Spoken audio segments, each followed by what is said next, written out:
Welcome. If you're looking to clear up your home screen and get rid of those distracting red numbers on your Gmail app icon, you're in the right place. Today, I'll show you how to disable app icon badges for Gmail, so you can check your inbox on your own terms. Let's get started. First, open the Gmail app on your device. You'll find the familiar envelope icon. Tap it to launch the app. Once you're inside Gmail, look to the top left corner for the menu icon. It's those three horizontal lines, often called the hamburger menu. Give that a tap. A side panel will slide out. Scroll down until you see Settings and tap on it. If you have multiple email accounts set up, you'll see them listed here.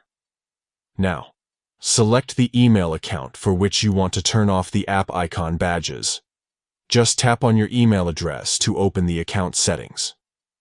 Here, look for the option that says Manage Notifications. Tap on it to access your notification preferences for Gmail. Within these notification settings, you'll see a switch or toggle labeled App Icon Badges. This is the feature that puts those little numbers on your Gmail icon, showing how many unread emails you have. To disable it, simply tap the toggle to turn it off. The switch should change color or move to the left, indicating that app icon badges are now disabled. That's it. You've successfully turned off app icon badges for Gmail. From now on, your Gmail app icon will stay clean, without any unread email counts cluttering your home screen. If you ever want to turn the badges back on, just follow these same steps and flip the switch again. Thanks for watching.